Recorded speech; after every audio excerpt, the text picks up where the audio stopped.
This morning's reading comes from Luke chapter 16 and verses 1 to 13. In chapter 15, the one before our reading this morning, Jesus is being with many tax collectors and outcasts, we're heard. Well, that's what we hear. And the Pharisees and the teachers of the law are grumbling about this because it's inappropriate behaviour, surely, for somebody righteous and religious and upright to associate with those who society treats as outcasts. And in chapter 15, Jesus tells three parables in Luke's Gospel. The lost sheep, the lost coin, and the lost son, all of which in their different ways give a window onto the truth that for God, everybody matters. Everyone is loved. The whole idea of a society built on the idea that some people don't matter is completely alien in the kingdom of heaven on earth. And then in chapter 16, Jesus talks to his disciples. Jesus said to his disciples, "There was once a rich man who had a servant who managed his property. The rich man was told that the manager was wasting his master's money. So he called him in and said, 'What is this I hear about you? Hand in a complete account of your handling of my property, because you cannot be my manager any longer.' The servant said to himself, 'My master is going to dismiss me from my job. What shall I do? I'm not strong enough to dig ditches, and I'm ashamed to beg. Now, I know what I'll do. Then when my job is done, I shall have friends who will welcome me in their homes.' So he called in all the people who were in debt to his master. He asked the first one, 'How much do you owe my master?' 100 barrels of oil,' he answered. 'Here is your account,' the manager told him. 'Sit down and write 50. Then he asked another one, 'And you, how much do you owe?' 1,000 sacks of wheat,' he answered. 'Here is your account,' the manager told him. 'Write 800. As a result, the master of this dishonest manager praised him for doing such a shrewd thing, because the people of this world are much more shrewd in handling their affairs than the people who belong to the light. And Jesus went on to say, 'And so I tell you, make friends for yourself with worldly wealth, so that when it gives out, you will be welcomed in the eternal home. Whoever is faithful in small matters will be faithful in large ones. Whoever is dishonest in small matters will be dishonest in large ones. If then you have not been faithful in handling worldly wealth, how can you be trusted with true wealth? And if you have not been faithful with what belongs to someone else, who would give you what belongs to you? No servant can be the slave of two masters. He will hate one and love the other. He will be loyal to one and despise the other. You cannot serve both God and money.'" The initial story of the rich man and his manager, sometimes confusingly referred to here as his servant also, so his manager and servant is the same thing, ends, and then there's a collection of other stories or other sayings which have been bolted onto the back about the subject of money. But let's stay with the story to begin with. It's a apparently confusing and perplexing one, because here we have a story of a servant who essentially defrauds his master, loses him money in order to gain benefits for himself. And that makes no sense, because obviously we look at parables and we think, now which person in this story is God and which one is us, and what does it say about how we should behave? And until very recently, we haven't really had a good model to explain in ways that make sense to us in contemporary society what's actually going on here. But we have to give our thanks to the current President of the United States, who has come into office and created and set in motion a whirlwind of legislation and comment and suggestions which has caused consternation and confusion and bewilderment amongst world leaders and his own politicians. Donald Trump has come into office with a simple single mantra: make America great again. And behind that, not very far behind, to be honest, but surprisingly revealed in his actual office, has been a whole range of policies which focus entirely on the interests of America, which in the case of Donald Trump align utterly and completely with his own interests. He is a businessman, and he does what makes sense to create more wealth for himself / America. The two are the same. Couple that with an extraordinarily unique way of communicating with the world in terms of any thought that pops into his head is issued in the same way that previously in Western politics, at least, we're used to statements from the White House being well thought out, qualified, part of a bigger plan. If they're mentioned as a commitment, they will be a commitment, not just a passing thought. And none of that has really happened. He shoots from the hip, he says what he thinks in the moment, changes his mind 5 seconds later, and in the meantime creates confusion and bewilderment all around the globe. It's been an incredibly unsettling first year in office, but it helps us understand a little bit about what's going on here, because we're told that there was a rich man, someone who had more than enough, so much reserves that he was able to employ somebody who could use that money to issue loans to people and no doubt create more wealth. I mean, being incredibly rich, the man who needed all that oil and the one who needed all that wheat, he could have just said, here you go, I've got loads, you have it, for free.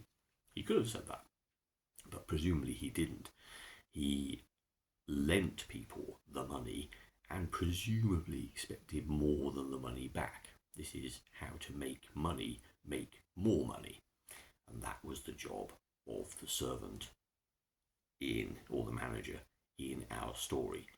While the rich man swanned off and lived a rich life, this person was responsible for looking at the capital assets and using them to create more wealth. It's a system that's completely familiar to us because it is the basis of every world economy. Use what you've got, give it to other people, and expect more in return. Point being, of course, that you never had this money in the first place. It just came to you. It's part of what you have. You could give it away without any issue at all. He didn't need it to live on. It was all excess capital, but he gave it away expecting more in return. And the reason why the manager and the servant are praised is very Donald Trump-like, because he did what was business-like and sensible for him. The mistake we make when we read the parable is that we assume that the manager should have been faithful to his master and looked out for his master's best interest and tried to please his master. Whereas in fact, both the rich man and the manager are cut from the same cloth. It's all about themselves. It's about what's best for me. And for the manager, he's about to become unemployed. He very shrewdly and realistically thinks of his options. Well, I'm going to lose a lot of income.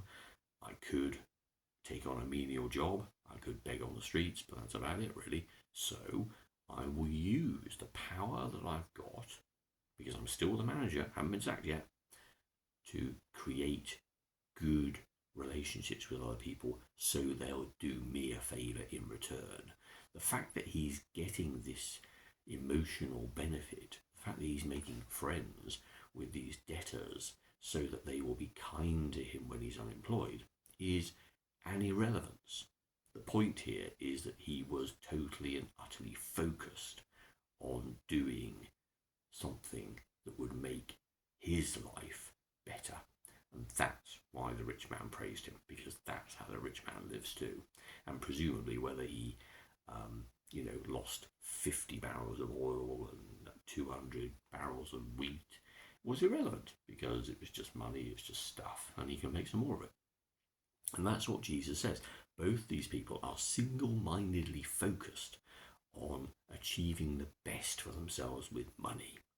But the rest of the passage, of course, reminds us that, of course, for people of the light, for people who know God in their lives, money can be used to great effect and do wonderful things for people. You can give money that can literally feed people who don't have money. You can use your wealth to house the homeless. You can use your ability to drive around in the car you own to give people lifts. You can use the wealth of your house to home those who don't have a place to be. There are so many ways in which, having acquired things, we can then share that with other people and bring them joy. But the love of money is one of the things that will stop us from being extravagant in the way that we respond to the world. Because, like the rich man, we could make it all about keeping as much as we have, making as much as we have, doing everything for us. You remember that other great parable of the rich fool who had so much wealth that he went off and created plans to build new, bigger barns. Rather than give stuff away, he wanted to hoard even more of his assets. And yet God said, well, tonight you're going to die, so it's all meaningless anyway. And that reminds us that this is an artificial thing to throw your life into. So the point of the story and the point of the things that follow is about, we're not praising anyone for creating or losing wealth. We're praising, in this example, someone who was single-minded, like the President of the United States. Single-minded, even if that tramples all over people and creates chaos and confusion and poverty and illness and sickness and increases warfare and tension and all those other terrible things that we do not want to emulate at all.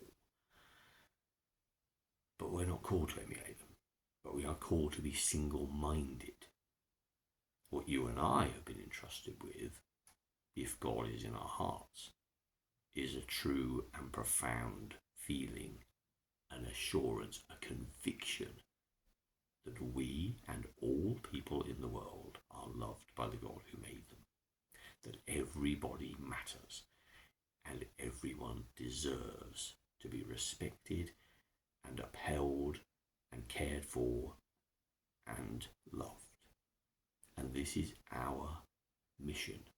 Our focus is on using what we've been entrusted with, some of which will be our material wealth, but it's also, and more importantly, the lives that we've been given, the time we have here on earth, the people who we meet, who God entrusts into our care, using all of those assets in a single-minded pursuit to do God's will in the world, which means to reach out and love others, to serve others, to speak out against injustice, to work for peace, to be generous to a fault, to be extravagant with all that we believe we possess, because we realize that we've actually been entrusted with it.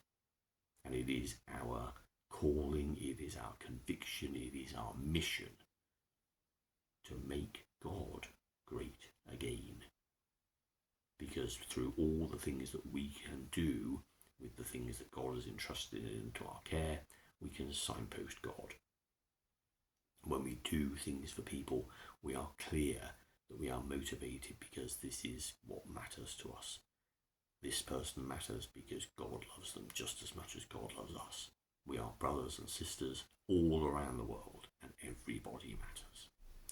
And it is that single-minded pursuit which is the key to the story today, and a real immediate call to action. This isn't future planning, it's not long-term financial growth, it's about reacting in the moment. And we're reminded, from a Methodist perspective, of what John Wesley once wrote. Do all the good you can, by all the means you can, in all the ways you can, in all the places you can, at all the times you can, to all the people you can, for as long as ever you can. Use the gifts of God to bring joy and love and peace and harmony and happiness to as many people as you can in your life, knowing that it's all been entrusted to your care for this single purpose. And in this way, show to the world what is true in your heart, that you know God loves everyone.